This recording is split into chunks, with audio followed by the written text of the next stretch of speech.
say. You see some of this happening in Europe. You see some of this happening I'll double check this with the president of Brazil, but I believe actually in Brazil you're seeing some of this as well. So it's a natural evolution of their business model. What we would do, though, is we will only do what's in the interest of Canadian consumers, Canadian workers. Yeah.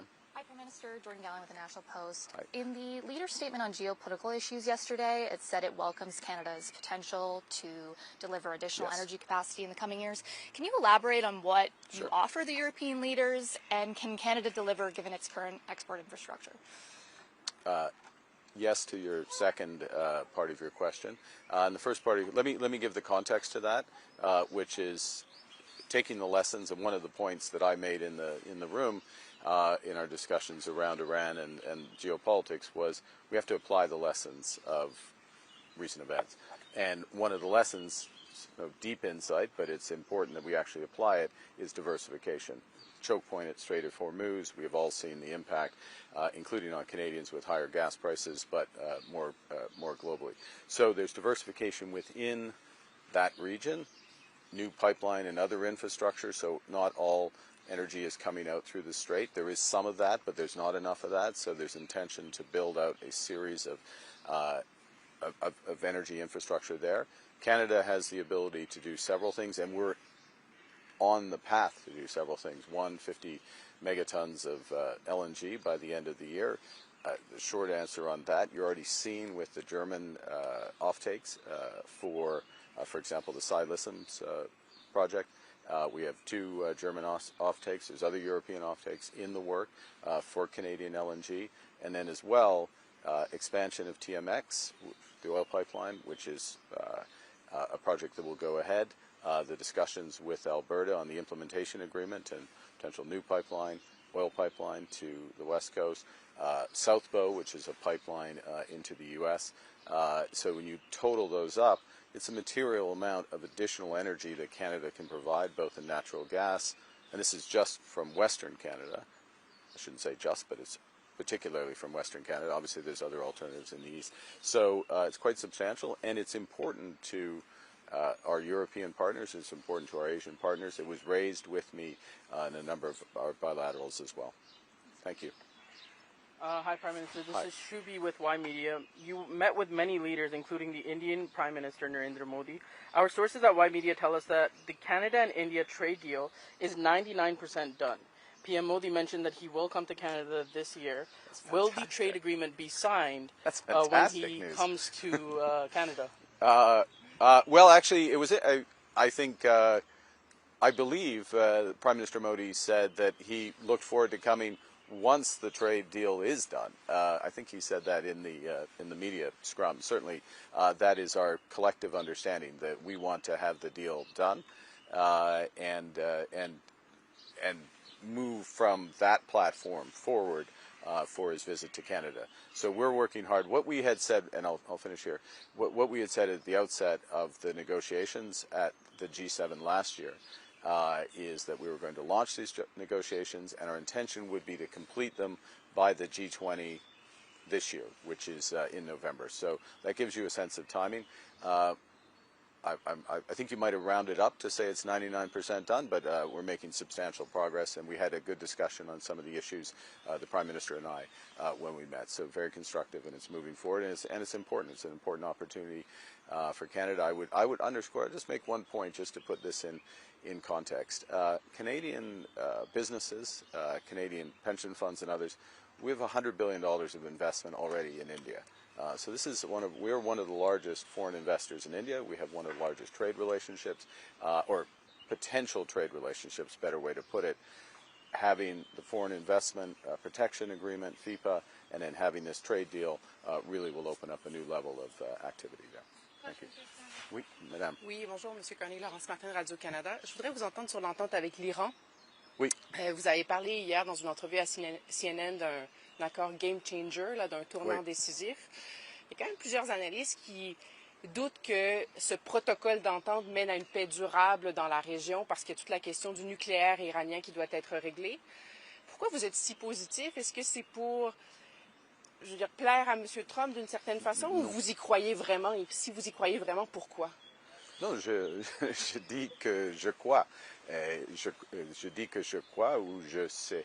Et dans le sens, il y a une possibilité ou une probabilité que cet protocole d'entente d'accord est une game changer parce que dans les discussions sur l'Ukraine, il y a un changement d'orientation des États-Unis et le président Trump. Okay? Une position plus pas plus dure par rapport à la Russie, à la Russie, et plus réaliste selon nous de la situation sur le terrain de la guerre, le résultat éventuel de la guerre, la perte de la Russie. Ça c'est la première chose. Deuxièmement, en ce qui concerne les discussions, il y avait une discussion très détaillée sur le Liban. C'était soulevé par le Canada, la France, mais à cause de l'accord avec l'Iran, il y avait une discussion, comme j'ai dit, plus détaillée sur le Liban. Ça, c'est une game changer, donc dans un sens, oui. Et troisièmement, en ce qui concerne l'accord avec l'Iran, c'est le fin dans l'accord, c'est le fin du programme nucléaire et oui, ouais, oui, c'est pas fait, mais il y a une possibilité, c'est le commencement d'un processus. Il y a des incentives très grands pour l'Iran de respecter ses engagements. On verra, oui, il faut travailler. Mais vous y croyez? Vous croyez que ça peut mener à une paix durable dans la région? Ça crée la possibilité. Il y a plusieurs risques qui existent, mais je voudrais souligner le changement de ton, le changement de possibilités au Liban et en Ukraine. Et ça, c'est des game changers. In English,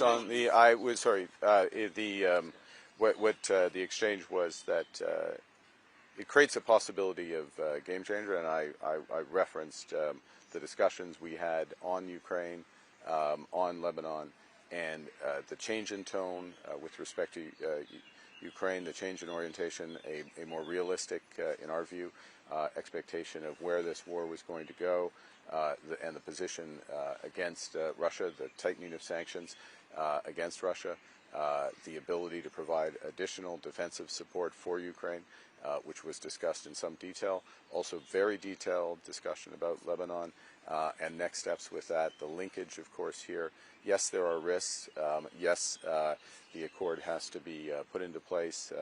But the very fact of it and the fact that so many countries were involved in its development and are vested in its development does create knock-on effects, positive knock-on effects.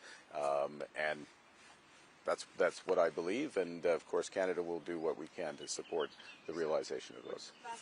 Yeah. Rob Gillies from AP. Yeah. You mentioned you saw in your interview the Iran deal, the details of it.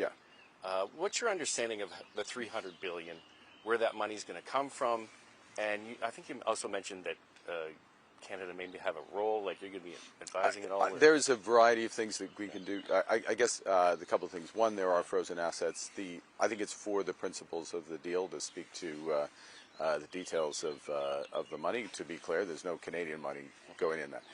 What you need in any of these accords is you need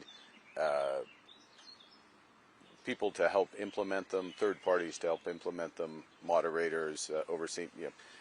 If you have money that's linked to, which is the case with this deal, which has conditions and linked to the fulfillment of those conditions and being managed, sometimes you have third countries do that. Canada is, of course, willing to help if that's appropriate. En français, M. Carney, sur le 300 milliards. Pardon? En français, sur le 300 milliards et la contribution du Canada. OK.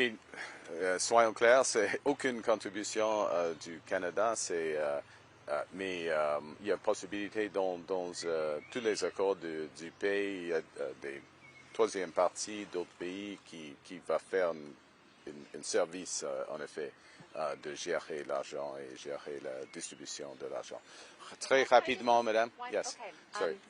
By the time the Pope's encyclical came out, Yeah. The AI strategy was pretty baked, but it calls for widespread adoption. And I'm just wondering, given your faith, if you've reviewed the encyclical and if it gave you any pause about what will come next when it comes to... I would say the following. One, yes, I've read it, and yes, actually, I spoke to the Pope about it. I also read and helped write the AI strategy, so I'm familiar with both documents, as you would expect, certainly on the AI strategy. I would bring the following, where it comes together, and arriving at a similar position from, very different roles, which is AI, particularly AI, but this is true for any should be true for any technology, is that the deployment of AI has to have people at the center. So having people at the center in this case means the following. One, all Canadians having the opportunity to learn how to use AI, to have the tools, literally the access to the AI tools. So it is AI for all. It's as equal as possible. That's what one of the things that makes Canada great, is that we always strive for equality where we can. So that's first and foremost. And there's a series of things in the AI strategy that look to accomplish that. We have more work to do. It'll be some of the discussions I have on the sidelines here, and follow up with some of the AI companies. So that's the first element of having people at the center. And then the second is, to what purpose? What's the point of the deployment of AI? Medical solutions, helping as opposed to harvesting, cultural discovery. As another example, so there's a series of ways that we can deploy it. Making government work for people better would be a third obvious, and so core to the strategy is a series of missions. We'll start on healthcare in terms of delivery. So that's where those two come together. Thank you, Kate. Merci beaucoup.